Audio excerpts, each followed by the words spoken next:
Certainly, we all want to be on the board of directors. It's a privilege to be on the board of directors because you're representing your fellow residents, and they trust you and to do a good job. And so we're all qualified, and we all want to do it. So it's going to be a tough decision for you to make. Personally, I do believe strongly in the first impressions that people get about the park, no matter if it's driving in from an entrance or if it's going on a website or however they get it, talking to somebody. It needs to be a good first impression. So as a board, we have to keep that in mind and do everything we can to help that out. Another thing I think we need to pay attention to is people that are going to be buying here. They're a little bit younger than I am, and they're going to be looking for things that maybe I wasn't looking for when I bought into this place, in terms of newer ways of doing things and computers and all kinds of stuff that they might know about. So we have to keep that in mind. And I keep stressing the importance of volunteerism in the park. It's been great so far, and I think we have to do everything we can to get all the people we can involved in our decision making. After all, as I said before, there's 5 residents that are going to represent you. They're going to make the decisions because that's how it works. And we want to do it in accordance with the way you'd like us to do it. So what do they say? Vote early, vote often. Thank you very much. That's Chicago. Talking about awareness, how would I keep aware? One of the things I did was to see what kind of involvement we have now as park residents relative to Ocean Pines. And I looked at their website and tried to find out how many people in the park serve on committees in Ocean Pines, and it's quite impressive. We have a representative on the Budget and Finance Committee. We have a representative on the Comprehensive Planning, Aquatics, the Golf Committee. Tom will be glad to hear that. Communications, we have 4 people on the Communications Committee. And we have a leadership role in Jim Trommel on the Bylaws and Resolutions Committee. Now, to me, all those people are going to help us with awareness. They're not going to sit up there and if something comes up that's going to affect the Pines, they're going to be telling us about it. So I'm kind of comfortable with the awareness. There's other things we can do.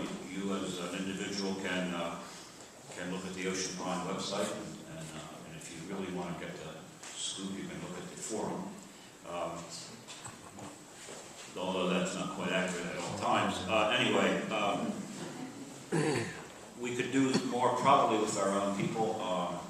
Our committee chairs might want to attend some committee meetings at Ocean Pines to keep informed. So there's some things we can do.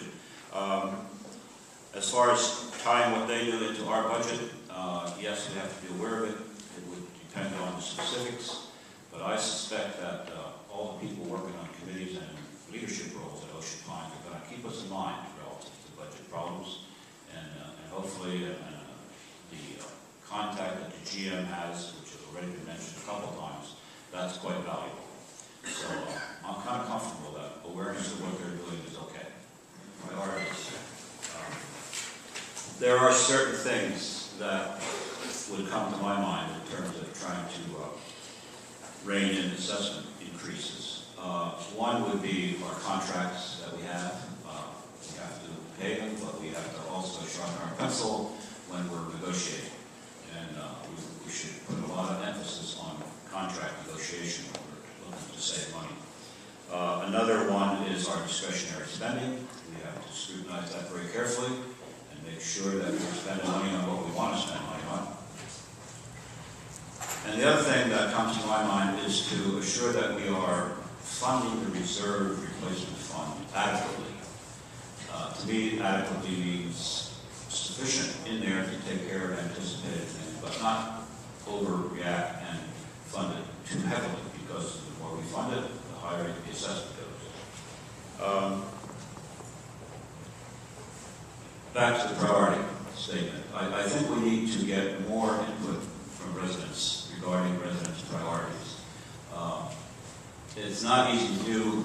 I think there are some ways that in our meetings, committee meetings, and even board meetings, that we might be able to improve our ability to figure out what people really want to do, what they want to spend their money on. So So that's something that I would want to work on. So it's contracts, discretionary spending, reserve funding.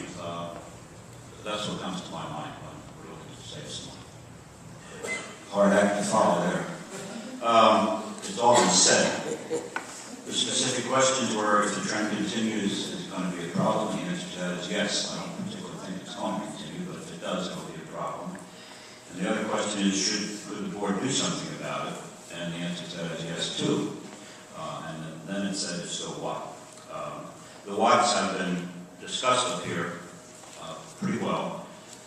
The board, I think, has the responsibility to maintain all the common areas, make sure everything looks like it's under good repair.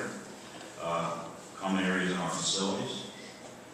I do support looking into means to promote the park. I think some of the new communications technologies could help us do that, and I also think that they wouldn't be very expensive to do it. So Dale and I would have to serve on that task force to try to figure this out, but I think it's an important factor. And the other point that I want to make, and I think it's been made, it's not just what the board can do about it, it's what everybody can do about it. We have to, as Lisa very eloquently spoke about, keeping our homes according to how we know we should keep them, and that means cooperating with the VRC and trying to keep things looking very good all the time. I think that's going to be our best selling point, because we never know who's going to come in here and if they're interested in buying something or not. So we don't have much choice other than to keep it looking pretty. Good morning. Good morning. Number one, I apologize. I thought it was Casual Friday. It's Saturday. It's Saturday. Better than make it Saturday. I was up here 3 years ago doing the same thing, running for the board. Now I'm back and I'm going to do it again. I don't want to go through all the biographical stuff that we've already read and all our qualifications. I would like to, though, hit on what I'll call 3 points. The first one is, it's more than a community, it's a lifestyle. I think this is the greatest community that I've ever been in or associated with, and it's due to lots of things, not the least of which is all the work that went on before us with previous boards, previous volunteers, and they have left us a good legacy to continue. There are certain things that we can think about doing in addition to what has already been done, and we'll be getting to some of that in the questions. The next thought that came to my mind was, one of the easiest things in the world to do is to spend other people's money. Now, we as a board are spending other people's money. We've got to do that wisely, we've got to do it efficiently, and we've got to make sure that we're doing it relative to the priorities of the people that live here.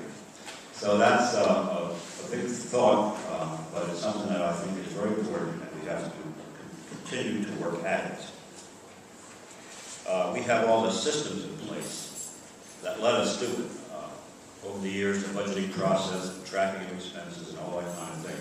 So it's just a matter of sticking with it, trying to find out people's priorities, and I've got some ideas of how we might do that if I'm elected.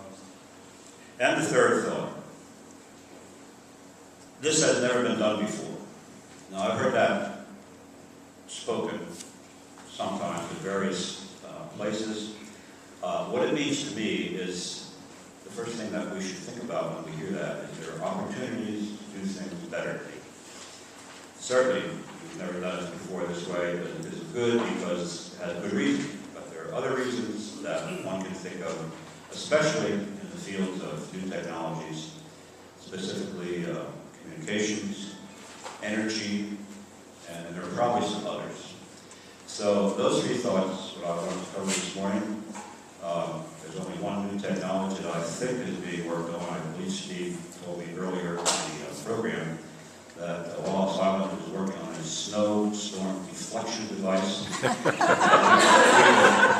the top of the